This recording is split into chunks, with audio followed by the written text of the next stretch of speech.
every second that when you hit that button on the app to say, start my vehicle, unlock my door, call for help, right? Whatever it may be, yes. That is all mission critical things where you cannot have identity be the slowest link in the chain. How do you tackle speed when it comes to make it secure, but make it fast? Yeah, that's part of the process of bringing things to production to make sure that you have the performance, the response, the least latency involved when making. So there's in all of the best practices that need to be brought to bear when it comes to edge computing, right? To be able to make calls to an API services layer that can respond and recognize that a user is authenticated and has authenticated with MFA, and that we can process this request versus, this doesn't look right. Let's reject the request. Let's cancel their session because they've been compromised, right? We get a threat signal that says that the user may be compromised, right? So those are things that have to be taken into account. But at our scale and to be able to have a response time when you start your vehicle of a couple of seconds is something that is I think is the highest level of distributed system engineering at our level, to be able to get that done. And it's there's a lot involved. Like you just said, there's so many systems, so many interactions that happen that the customer never sees, right? But that we have to get involved with to make sure there's policies that get touched, that get triggered, so many points along the way.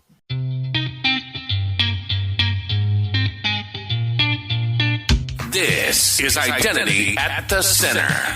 If it has anything to do with IAM, this is the go-to podcast. Now your hosts, Jim McDonald and Jeff Stedman.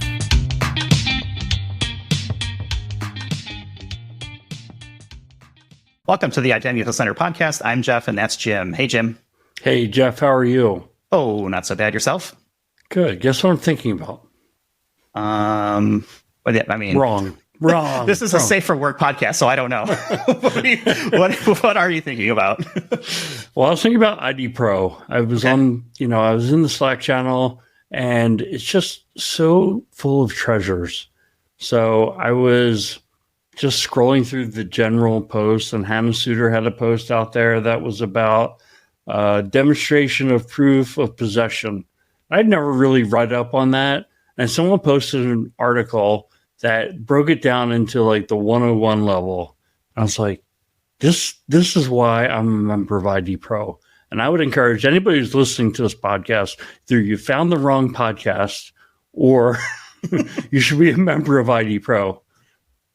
Yeah, it's worth I think it's $150, and it is well worth it just for the Slack channels alone. But you get so much more with it too, right? You get access to a bunch of resources and just cool people, nice people, friendly people. This is why I like the identity space. But yeah, big fan of IDPro. There's also, I think it got posted maybe in the last couple days or so. There are some board positions open up. So for people who aren't aware, that's something if they're interested in giving back, there is, I'm not sure how many, 1, maybe 2 board spots open, but go check out the IDPro website if that's something you're interested in. And then, of course, IDPro has a big presence of things like Identiverse and so forth. Yeah, I mean, they're dedicated to the education within the industry. I would also say it's like, Hannah made that post. She's a very advanced identity practitioner. Anybody who's sitting out there listening is like, I don't even know what that is, and feeling intimidated. You could be a total beginner first year or two in the industry and post a question, nobody's going to judge you negatively. You can be a total expert. And I just not have had the experience on that. That's fine too. Yeah.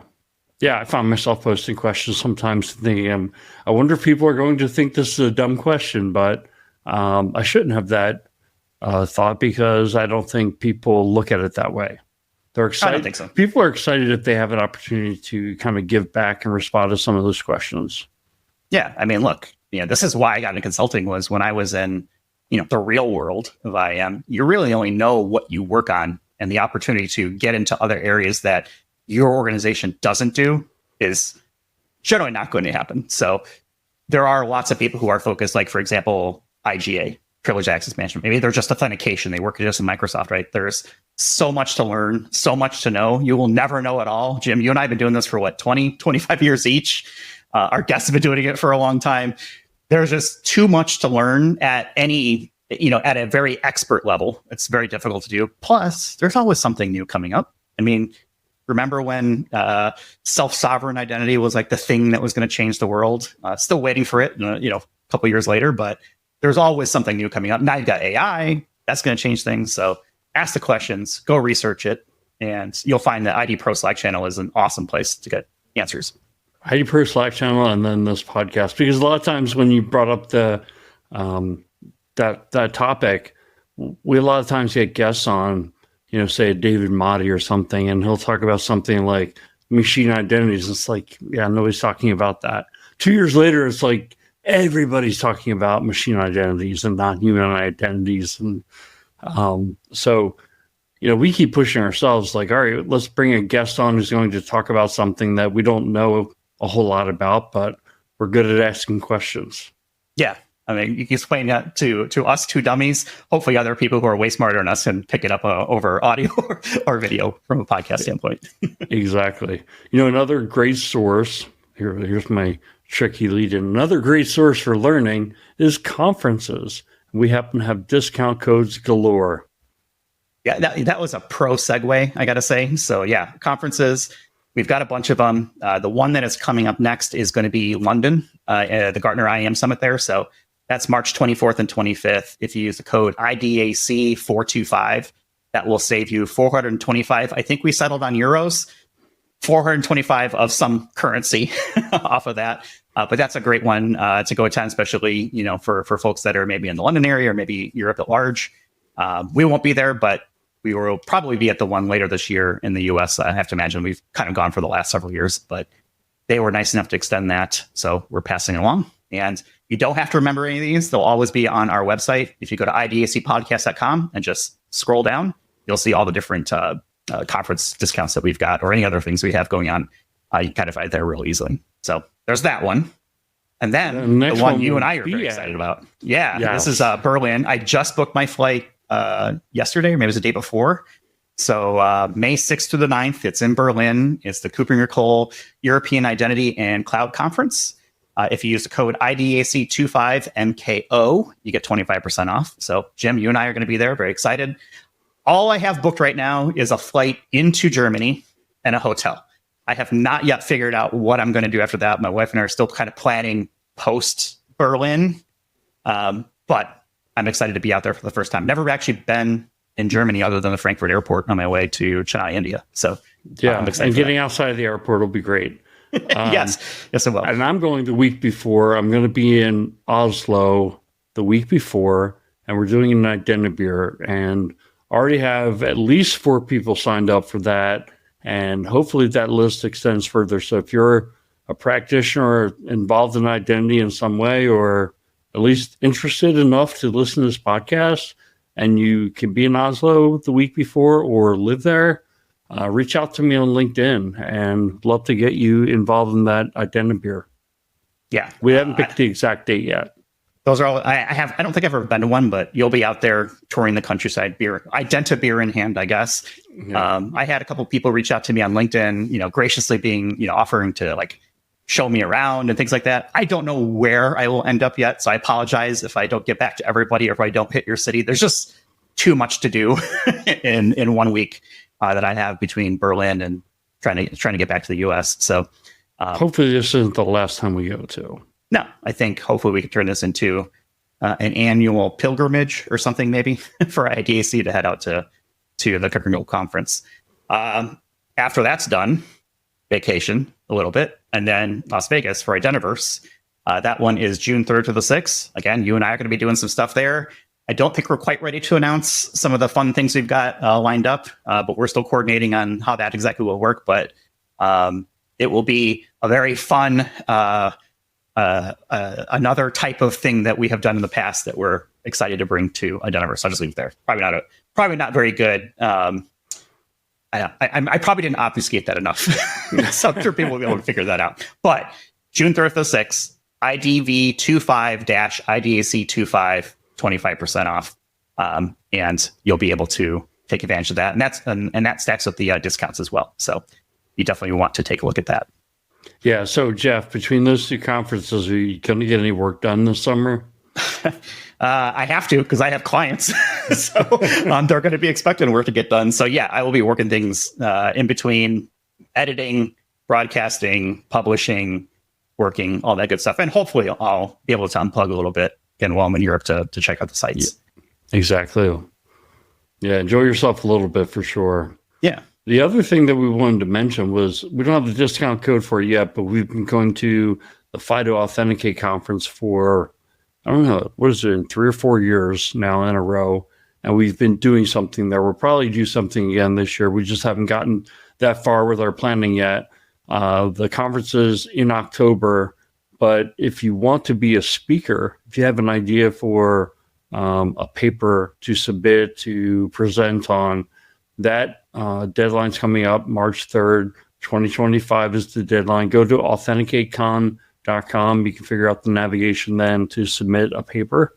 And I would definitely recommend that. I think our discount code is usually pretty good, but I don't think speakers have to pay to get into the conference. I say that, and that's not true. Andrew's probably like shaking his fist at the radio right now. Oh yeah, yeah. He's turn up the heart if you're listening. Andrew, turn up heart and stop listening to this. So no, but if you're interested in presenting, that's the deadline. Okay, that's enough babbling from us. Again, check out the website. It'll have the discount codes. I'm excited to welcome our guest on. He has been in the identity space for a very long time. He is Andrew Cameron. He's a technical fellow in identity and access management at General Motors. And before we go any further, Andrew, I don't want to say hi yet. I got to make a disclaimer, right? These are your views. The views expressed on this podcast by Andrew are his and not General Motors. So we're going to make that very clear. So I'm going to swear you in. Andrew, do you agree that that's fine? Yes, I agree 100%. Well, welcome officially, Andrew, to the show. We're very excited to have you here. Gentlemen, I am honored and privileged. You can't be in the identity industry and not know about this podcast, and so I'm excited to be here. Well, we're happy to have you here. People still discover it. So, it's always great when you have new listeners and new guests on the show. We have tradition. First time anyone comes on the show, we ask them for their identity background. You've been doing this for a long time. Not to age you, right? But you've been doing this for a long time. Tell us a little bit about how you got into the identity space. Was it something that you chose or did it choose you? I feel like it chose me. I started off in app dev, doing all of the early Microsoft development technologies. And even in my early years at GM, I was a application architect.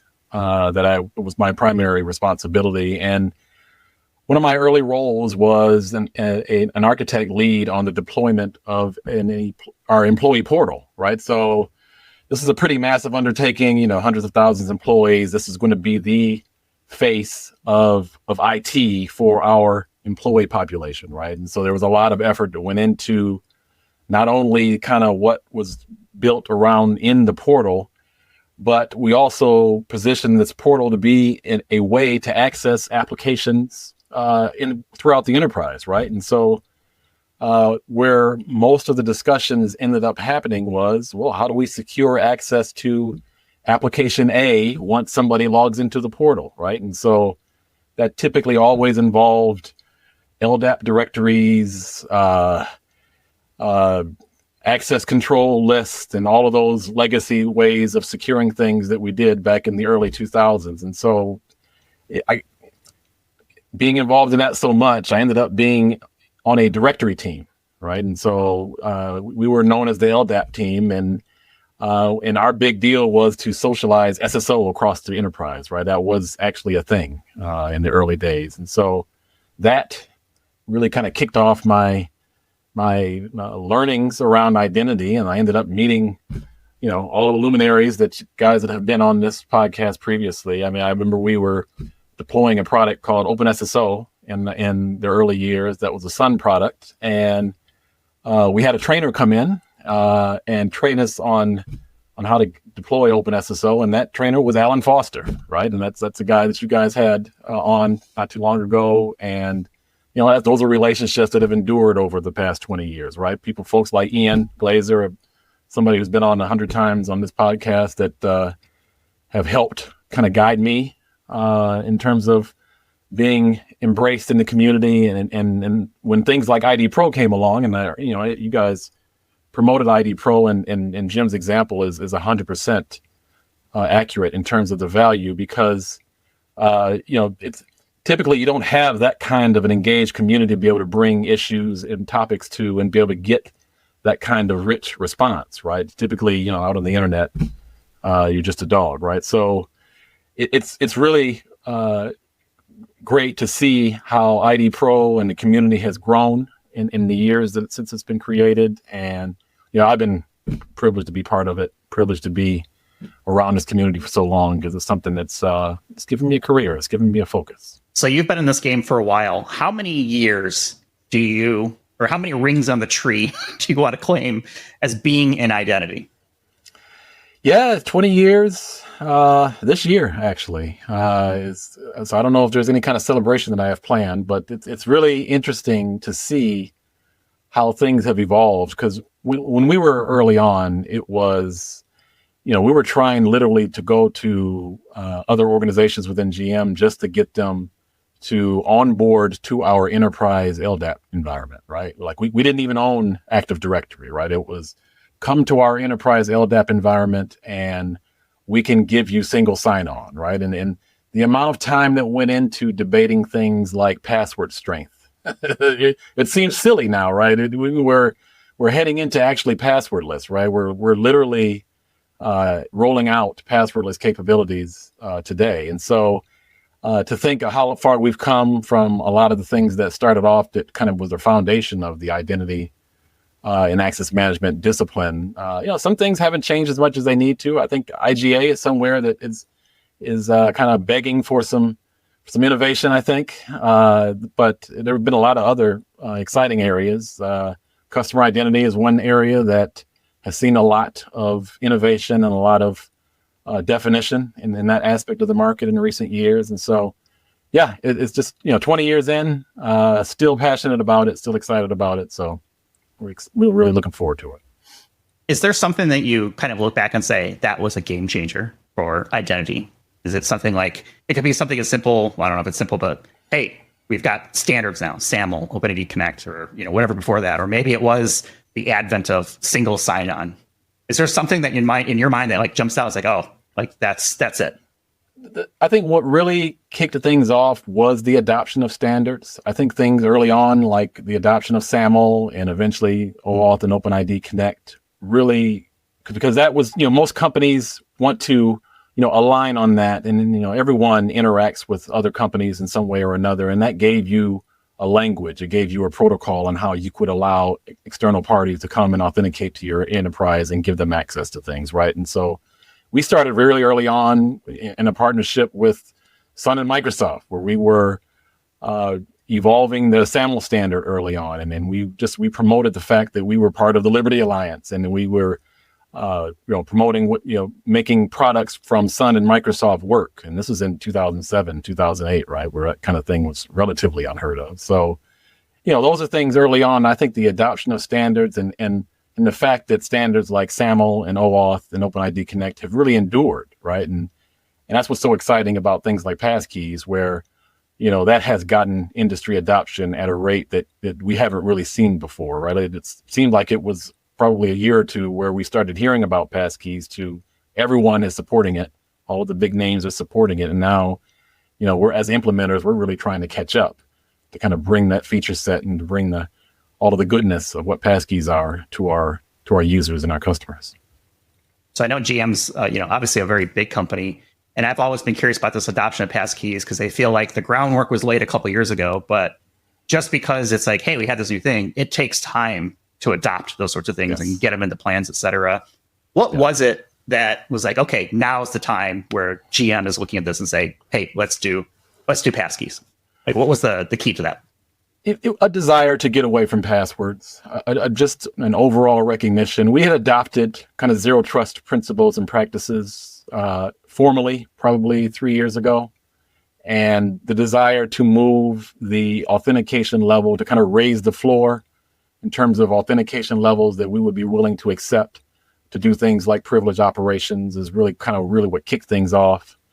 And be perfectly honest, passkeys prevents a user experience benefit that we really haven't seen to this point, right? So, being able to move away from passwords to kind of increase that base level of security when we're accessing things within the enterprise, and you make everybody happy by not having to enter passwords, not having to do, less secure MFA steps as a second action to get access to things, really ends up being pretty much a win overall. There's effort to get there, and there's a lot of kind of turning of the battleship when you're dealing with enterprises of our size in order to not only get users configured and set up correctly so that they can take advantage of the stronger authentication methods, but there's a lot of cross-boarding of applications in a lot of situations to make sure that they're leveraging modern authentication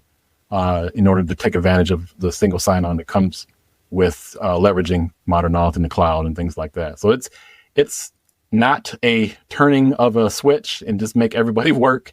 There's a lot of internal collaboration that happens across a whole lot of teams to be able to bring an enterprise of our size to be able to take advantage of passwordless technologies. And it never moves as fast as, we in the identity space want it to move, right? But this is the reality of, especially a larger enterprise where, like you said, turning the battleship takes time, right? Or if you want to use a train or whatever analogy, right, of a big thing that needs to shift direction or speed, it does take a lot of time and a lot of planning too, because you're dealing with, not just the technical aspect of it, but the change management aspect of it from a business process perspective, which can make or break how successful something like that might be, right? No, and you have to prepare to over-communicate. You have to prepare to make sure that you give all of the guidance necessary. So, are you going to be force-feeding some of these changes, or are you going to make them self-service, right? Are you going to encourage people to go and set up their account to take advantage of passwordless? Those are decisions that have to be made pretty early on. And over-communicate is my highest recommendation in everything that we've done, is that you don't want to make people have to pick up a phone or call somebody or fire up a Slack session. You want to make sure that they have all of the information available to them to be able to make the decisions needed to get switched when they have to. And so, those are lessons learned, right? You on our side of it as implementers, we want to rush these changes in and say, hey, we won, we did it. And it's not quite that simple at our size and scale. It's never that simple, and it's never that quick, right? And so it's a process. The change management, like you said, is a huge aspect of it. And when we started, we're probably over a year in to transitioning the enterprise completely. And it involves users, apps, devices, data. It's a full level transition. I know there's so much we want to get to, but I got to ask, what is been the common question maybe that you've gotten from end users about this whole passkey, passwordless type approach? Is there something that is out there? Because I'm sure people out there listening is like, all right, what should I be thinking about from a deployment standpoint for this? But has there been anything common that you've noticed? Not quite yet. I think that the biggest adoption that is still, surprisingly, that is so much of an adoption challenge is, and typically in enterprise platforms, there's the authenticator app, there's the ability to use some passwordless mechanism to confirm an authentication flow. And those are things that people, they typically think they're already either using their own, they want to bring in and use, or, they're suspect about using it on a personal device. And those are things that we have to kind of coax through policy and making sure that they're aware that there's no personal information involved on those devices. Tapping a push notification is there's no private information that gets involved in that. So those are kind of the main questions that we get when we transition a lot of our activity to using things like an authenticator app. But the user experience benefits are pretty significant. So they usually, once they get used to that in their flow, they literally forget their password, right? They literally haven't used it in so long that they end up, when they actually ever get something that requires them to enter a password, they forget it and have to end up resetting it. So that's a good thing. And hopefully we'll get to the point where they'll never need it. Yeah. Well, just write it down and just stick it under your keyboard. That's a safe place. Oh, no. so much work to get away from that. But yeah, those were the days. I introduced you as a technical fellow. I don't think we've ever had a technical fellow on our show before. What the heck does that even mean? And what is the day-to-day like for a technical fellow? Yeah, so when I complete when I sign up for a webinar and I ask for my title, I just put identity guy because in my role, and it's pretty much a technical specialist at an enterprise level, and it kind of recognizes that I've been doing it for a while. And so my role is pretty much to guide all things related to implementing identity and access management technology, right? And so whether it's on the enterprise side, whether it's on the customer identity side, all of the projects that we run throughout the enterprise, I'm responsible for making sure that there's a level of quality and then every integration point is doing what it should be, and that we're meeting the needs of our business stakeholders, right? Those are things that typically, my whole engagement in getting into customer and identity and access management started with a phone call that was like, hey, what do you guys know about customer identity, right? Because they knew that at the time, we were primarily responsible for enterprise identity, workforce identity, and we really didn't own that part of the environment. And it was a single phone call that got me involved to say, let's see where we can help here. And it ended up with suggesting a product, implementing the product, and getting it deployed. And, by the time we actually got it deployed, there were hundreds of people involved, 4, 5, 6 organizations across the enterprise were involved, and it ended up being a really big deal. And we actually did it over COVID while we were actually realizing that we were about to be shut down through COVID is when this deployment actually happened. So. And you're going to be at Identiverse, right? So I think we're going to be maybe even on the same panel. I think our friend Sean is putting something together, but give us a preview of what to expect at Identiverse. So Sean and I are putting together a continuous identity workshop. So we're really excited to really get into some of the futures of kind of where we think identity is headed. And so there's a lot of activity, and you guys were at the most recent Gartner conference and at Authenticate as well, where there was an interrupt that they hosted that brought a lot of companies together who are supporting CAPE and the shared signals framework specification. And there's just a lot of real benefit when it comes to being able to be completely dynamic in terms of how we apply policy around access control, and being able to integrate multiple security products is really a huge benefit over taking advantage of the shared signals framework. And so we're going to host a workshop to kind of get folks immersed in what's involved to be able to take advantage of that. And so that's he didn't bring me along kicking and screaming. Sean was so excited about it. You can't deny his enthusiasm around this topic. So I just come along for the ride. Andrew, I figure with the technical fellow, it would be like, who's this Andrew Cameron again? Oh, he's the technical fellow down the hall there. Yeah, I hear that. That's a piece of comedy gets thrown my way once in a while. But it's easier to just talk about it as I'm the identity guy at GM. If there's something going on with identity and access management at GM, probably I'm aware of it. I'm definitely interested in this customer IAM topic because I imagine you've got a ton of complexity, and I could probably, talk your ear off for an hour or ask you questions, or all day and ask you questions. So I picked a few that I think that you could probably really speak to. I would imagine that you guys have a pretty wide mix of legacy systems, modern systems, and everything in between. And that changes over time, like the mix of technologies that you're carrying along. You probably still have some mainframes, to be honest, right? Maybe not. I do. Okay, you do. Not ashamed to say that we do, yes. And that makes it tougher to get an identity solution that works for everything, right? Yeah. Yeah, when we initially kind of rolled out our customer identity strategy, our biggest goal was to, own the features and functions that were most important for authenticating the customer, right? And so that meant standing up an identity platform that was able to perform at scale for, our tens of millions of customers.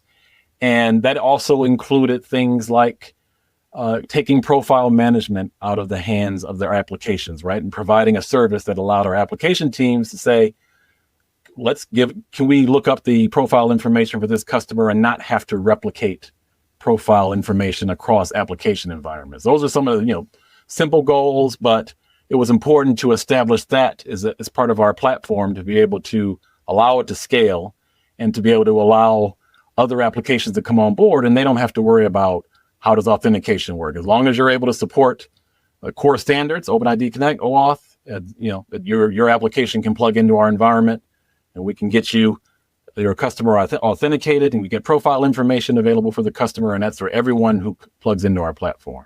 Yeah, and something like profile information, it sounds so simple, right? Come on, applications don't keep the profile information. And then it's like, okay, well, what is central profile information? Is shipping address centralizable, or does it matter what application they're using? So there's that technical complexity, and there's also the complexity of, well, do I want to give this up out of my application? Centralize it, right? There was a lot of that. There's a lot of angst around that as well. Yeah, it was, wait, you're gonna remove these key customer attributes out of our application and put them somewhere essentially. Well, what do we want to allow them to change it? Well, the customer will go to one location where they manage profile and they can make that change there, right? And so those are concepts there early on that didn't sell immediately, but the benefits from a overall enterprise and platform perspective were really kind of key to kind of getting that accelerated once we got it stood up. Everyone sees the value of it 2 years after it's implemented, and they forget how hard it was to get there. But it takes somebody like yourself who actually care. I don't miss an opportunity to remind them. Yeah. Not at all. I know. I mean, that to me, though, is like a big deal. Like, getting profile centralized is different than just doing single sign-on. Absolutely. And it's now you're starting to dig into what is built into each and every application, which is this picture of an identity. Whereas, let's take something like privacy information or communication preferences. Yes. I don't want to receive a newsletter. So say I go into one application, I turn off newsletter, and I keep getting newsletters because all the other applications, I didn't go and turn it off in my profile there, right? The customer experience right there would be garbage. But if you can get all the applications to see that and say for the better good, it's let's centralize that. Now but it takes somebody like yourself caring. And when I hear I've worked for large companies and, I've done a lot of the CIM stuff and, lasting somewhere 20 years, you go through, you have to have a little bit of a tough skin. And then I'm also sure, Andrew, that you're in the role that you're mentoring people and encouraging them that look, sometimes you have to go through the grind and you're going to hit some lows. You got to be able to bounce off those lows. Can you talk about that a little bit? Yeah. I mean, there's probably 1,001 stories. I mean, there's a lot of, you want to make sure that you prove the desire to want to collaborate with people, right? You don't want to come in with I know I'm right and you're wrong and this is how it's going to go. So being able to listen has always been really key, right? To be able to provide some feedback to people that is not deprecating or demeaning in any way has been something that has worked for me, right? And GM culture in the early 2000s was very different than how it is now. And I was fortunate to be around leaders who didn't necessarily believe we needed to rule with an iron fist to be able to get things productive in an enterprise environment the size of GM. And so that's kind of what has allowed me to kind of lead in that way, right? I don't lead large teams. I don't manage large teams as an individual contributor. I'm more focused on leading by example, by the example that I set. And so I don't get into trying to make sure that people know that I'm right. Consensus building is still something that is valuable and it makes people feel like they're included. And so that's something I've always tried to follow. Yeah, I really love that. So again, I have to kind of pick my topics because they could bend your ear all day. But the last thing I wanted to talk about was I can imagine that you have a very, let's just call it complex, for lack of a better term, complex B2B environment where you've got obviously suppliers, you've got dealerships, you've got a global dealership network. You've got to supply those dealers with the ability to order new cars. Maybe you have also beyond dealers, you have like national accounts, like maybe a Hertz or a national, car rental kind of company where they buy thousands of cars. Well, they're not maybe going to buy them from a dealer, but there's all those complexities within. But one of the things that I think from an identity standpoint that becomes the hardest to manage in all that is delegated administration. Yes. So that you don't have to have like your help desk having phone calls come in like, from a dealer in Toledo saying, hey, we just hired Nancy and she needs to have access to X, Y, and Z systems and all that. Somebody in that Toledo dealership can go ahead and set up Nancy, and then when Nancy no longer works there, take away her access. But that's one of the hardest things to solve, I think. Talk about that a little bit. No, it is probably one of the hardest in workforce identity. It's one of the hardest aspects to manage. And just think about even what you see in the industry. You don't even see that many products out there that are targeted towards external user management, right? The IGA tools can do it to some degree, but it's everyone's enterprise is so different that you really have to put in some effort into, and that what you described was kind of the base level use case where, yes, every organization, every dealership, every supplier company has a security coordinator, someone responsible for onboarding their users. But as you might guess, they're not exactly diligent in removing their access when they're supposed to, right? And how do we handle that, right? And how do we work with those organizations when they have breaches in their environment, when they have security issues, right?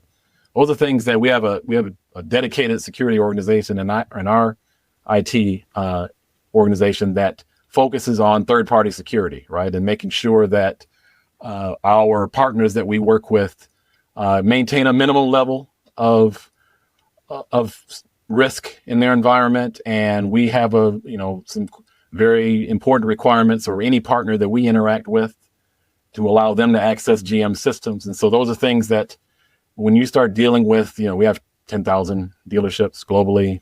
We have hundreds of, we have a supplier network that's multiple tiers where we have suppliers that manage suppliers that manage suppliers. And so it's very, very complex. We have entirely dedicated infrastructures to not only make the delegated admin piece happen, but I would even say that there's a B to B to C segment that comes in that doesn't fall into being managed with our workforce identity infrastructure, but they're not exactly customers, right? They fit into this. So the example that you brought up, the rent-a-car companies that we deal with probably fall into that space where they have a need to be able to do things like self-service registration, sign up and get an account to have access to certain systems.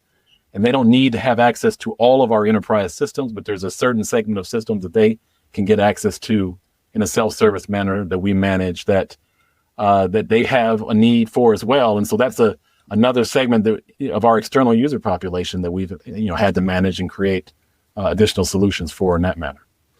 I've got to imagine that the global aspect of what you do is probably been around like the entire time that you've been involved, but that brings on the whole language issue. How many languages do you need to support? And I'm going to ask the question this way. What is the harder thing to manage? Is it the languages or the different privacy laws that exist throughout the world?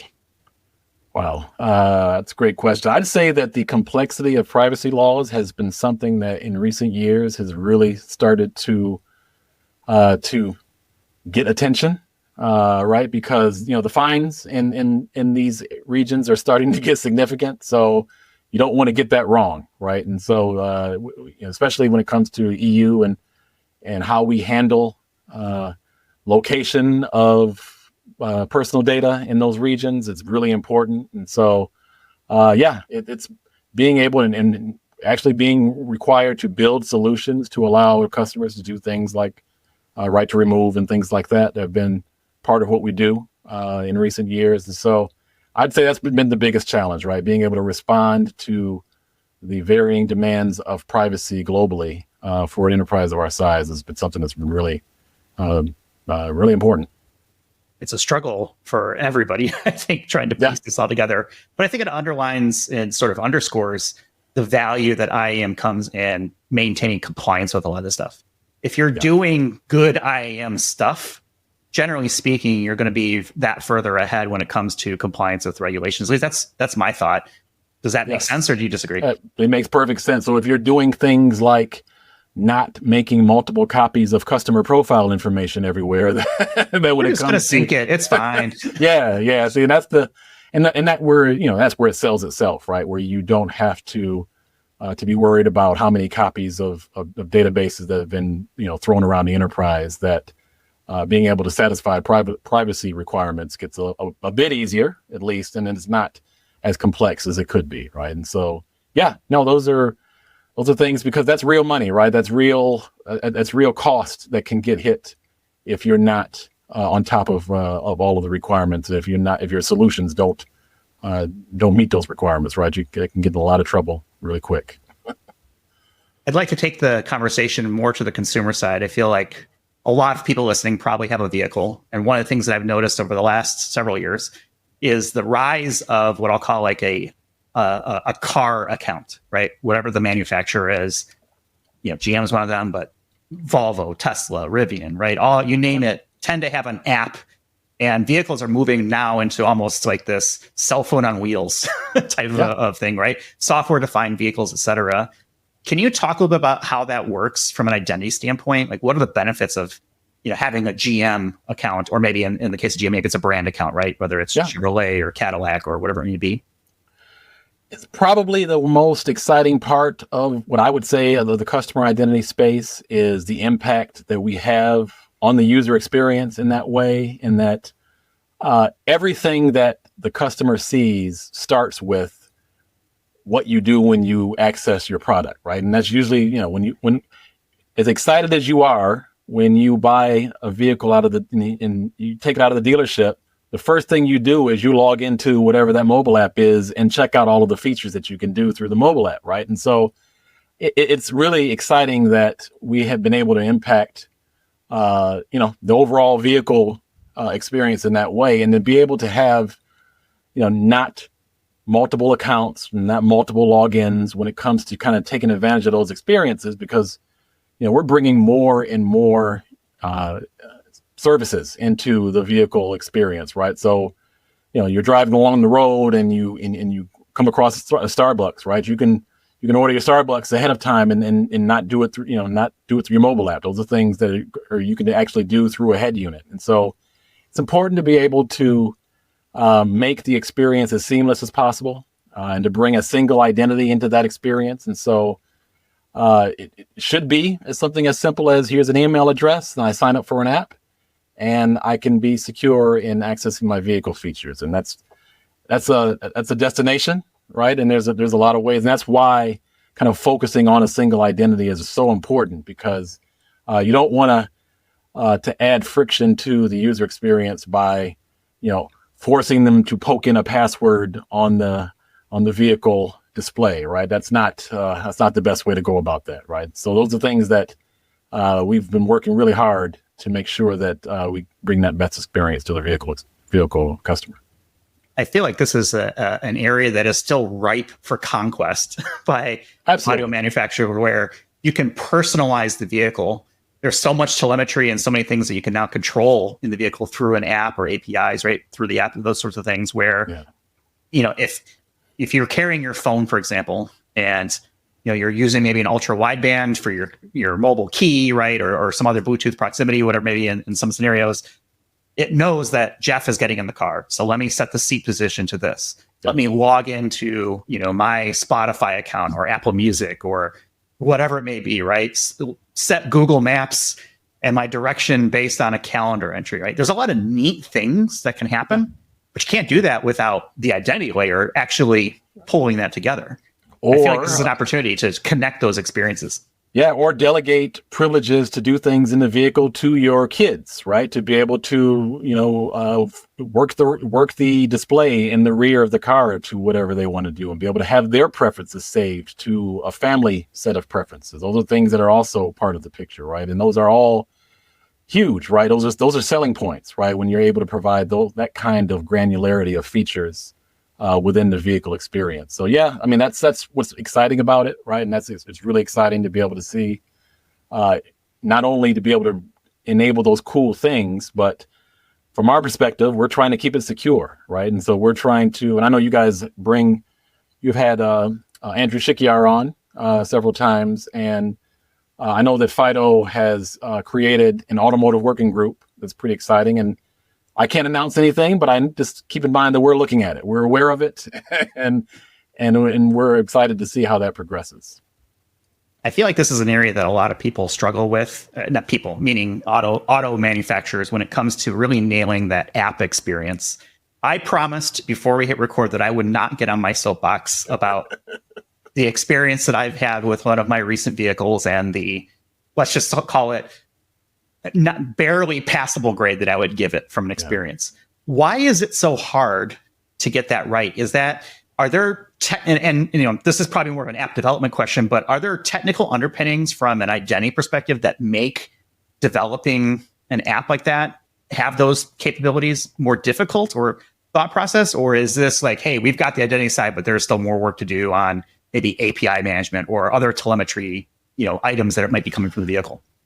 Yeah, huge aspect in terms of security to be able to have a consistent set of security controls that are end to end, right? So that, not only are you doing things like MFA and securing the account experience when the customer logs in, but to be able to maintain that context all the way back into back-end systems. And so it is important down to the developer level to be able to understand the differences of experience when you are showing a web view versus a native app experience, and the differences of how that is perceived by the customer. I can't tell you the level of discussion that I have been involved in when it comes to making decisions around showing in a mobile app, whether you're showing something as simple as a web view versus a native screen, and how people get very passionate about what's best versus what's most secure, right? And so the standards do have a play in that, and as standards evolve and as products evolve to be able to support those better experiences, that's great. And I think OAuth, and I think what's been exciting is kind of the version of OAuth that has near approval. The 2.1 version of OAuth is coming out that's addressing some of that, actually keeping things more secure, but it's allowing bring more native experiences to our customers. And so that's something that's it's a help overall, but it's huge to be able to make sure that there's consistency across the experiences, and not only from just the app itself, but to how interactions get into your back office. And so things like WAF and API gateways and all of that plays a role when it comes to the customer, authenticating, doing MFA, and doing something as simple as hitting the button to start their vehicle.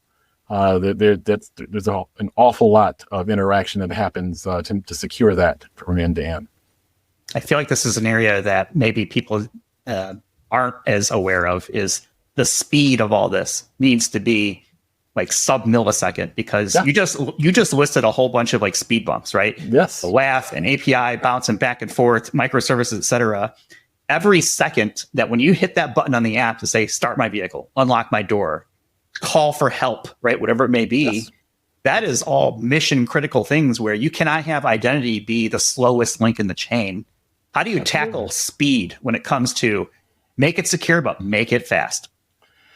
Yeah, that's part of the process of bringing things to production to make sure that you have the performance, the response, the least latency involved when making. So there's in all of the best practices that need to be brought to bear when it comes to edge computing, right? To be able to make calls to an API services layer that can respond and recognize that a user is authenticated and has authenticated with MFA, and that we can process this request versus, this doesn't look right. Let's reject the request. Let's cancel the session because they've been compromised, right? We get a threat signal that says that the user may be compromised, right? So those are things that have to be taken into account. But at our scale and to be able to have a response time when you start your vehicle of a couple of seconds is something that is I think is the highest level of distributed system engineering at our level to be able to get that done. And it's there's a lot involved. Like you just said, there's so many systems, so many interactions that happen that the customer never sees, right? But that we have to get involved with to make sure there's policies that get touched, that get triggered, so many points along the way. And that's, but it's fun. That's what's made the whole journey the fun, to be able to get into all of that. I was going to say, you sound like you're having fun with it. It's getting more and more fun as time goes on. In addition to kind of the speed bumps that Jeff mentioned, and I think he was right on with that. The thought that I was having the whole time was, you got to remember it's a car. There's all these things going on. It's got to be able to stop when it gets to that red light. And if it's got to send an API and it gets to the point where the technology can compromise safety, especially, that would not fly. Those are just some background thoughts. So I'm not asking you to react to that because that's kind of obvious, right? Yeah. But you did bring up something about standards. And I would think, one of the hurdles would be that this is an area when it comes to technology in the cars that's going to be a real differentiator between car one and car two.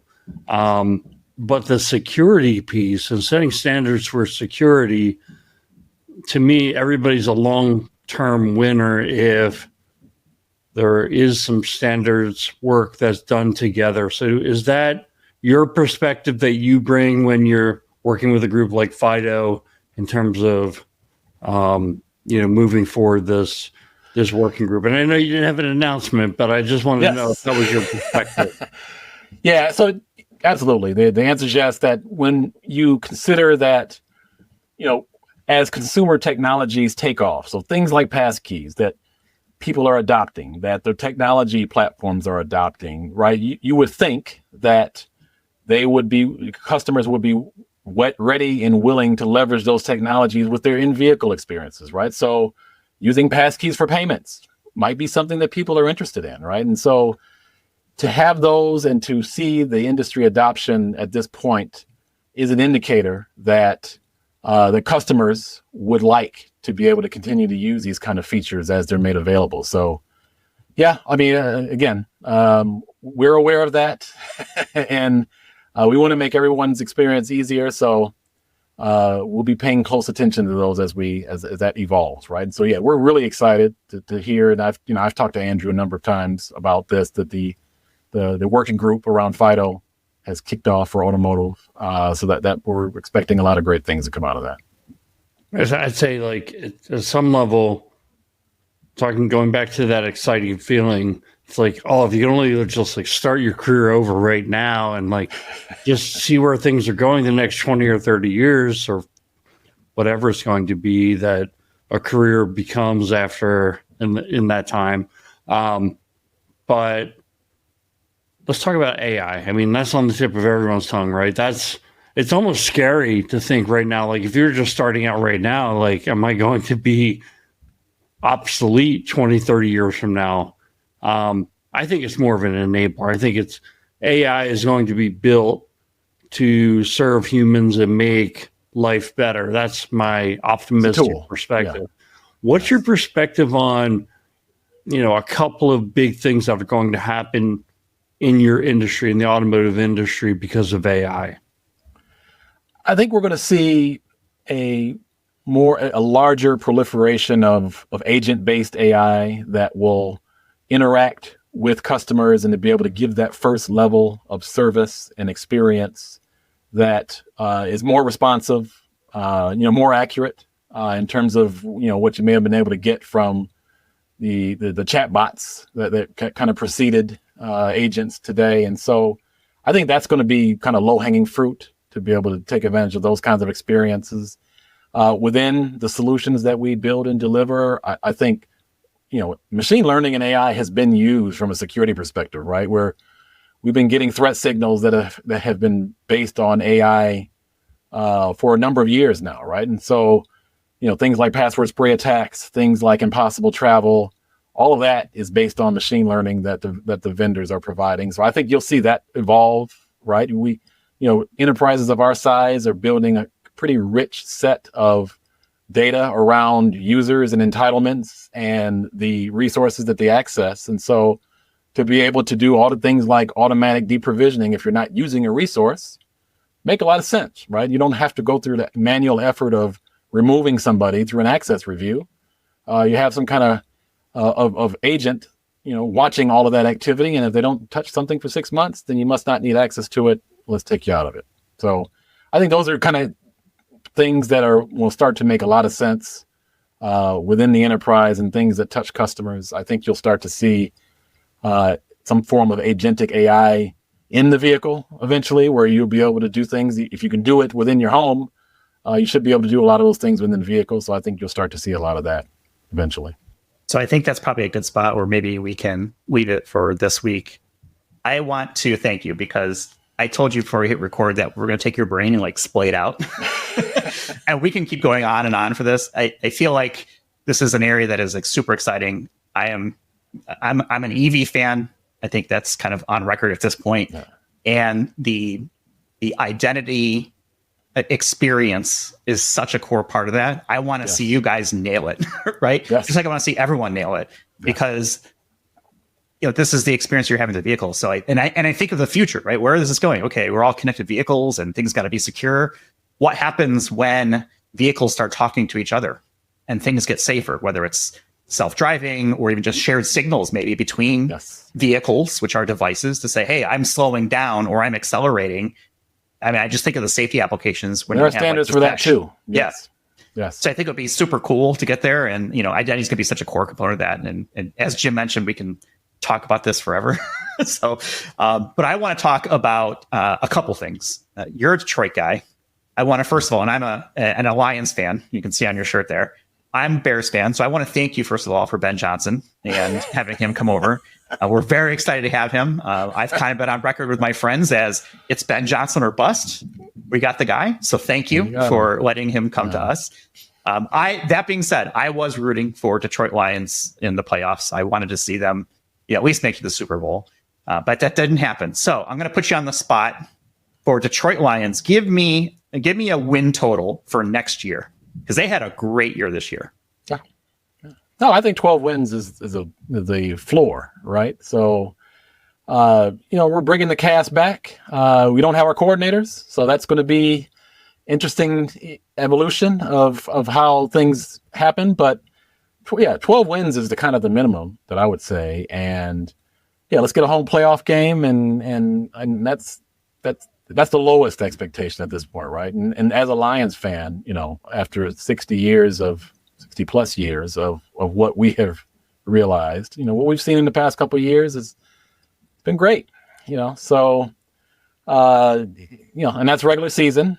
One of my most tremendous playoff disappointments was last year when we were at halftime of the NFC Championship and thought we were in the bag and it didn't happen. So, we'll stick with it. We'll keep the faith. And I think, a minimum of 12 wins next year, get a home playoff game, and we'll take it from there.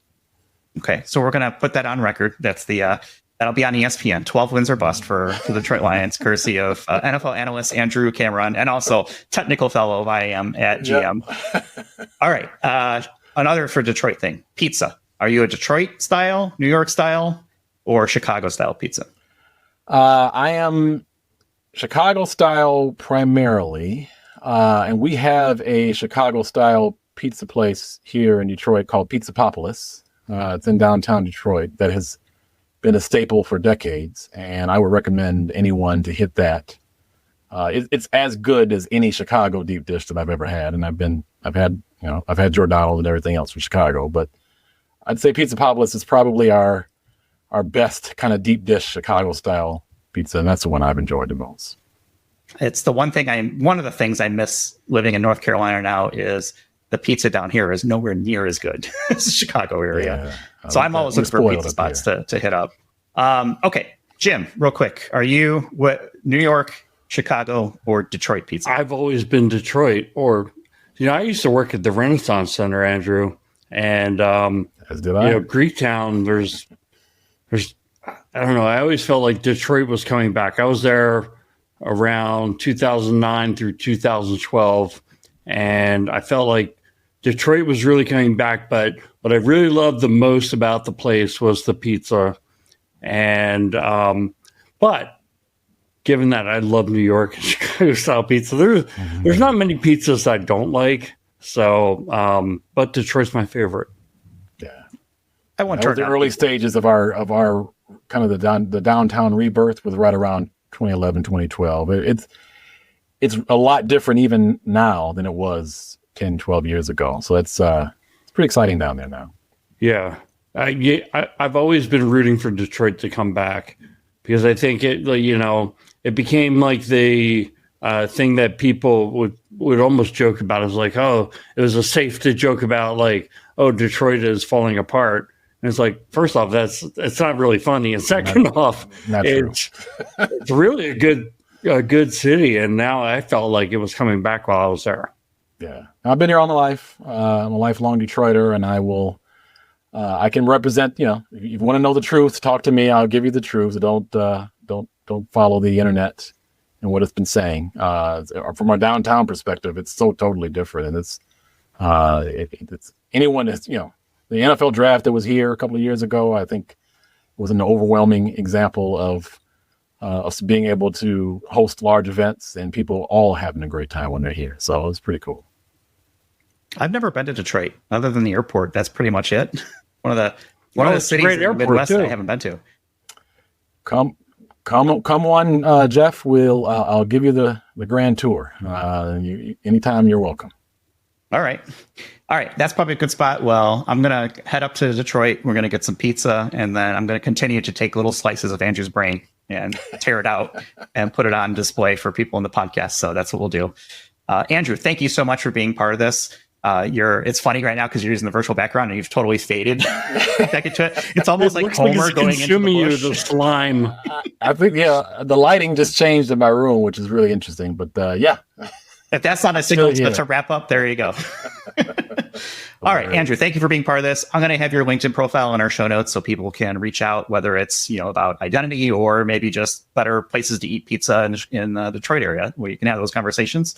You can find us on the web, idcpodcast.com. Again, we'll have all of our discounts for the conferences on our homepage. Reach out to Jim and I. We get lots of great guests come on through word of mouth and networking and things like that. So let us know if you've got folks that would be good for an episode like this. And like and subscribe. That always helps us out. Doesn't cost you anything. Hit that button, but it does help us out immensely. So with that, we'll go ahead and leave it for this week. Andrew has almost completely faded into the bush like Homer. And thank everyone for watching and or listening. And we'll talk with you all in the next one. Thanks, guys. You've been listening to Identity at the Center. We hope you've enjoyed the show. Make sure to like, rate, and review. And we'll be back soon. But in the meantime, hit the website at identityatthecenter.com. See you next time on Identity at the Center.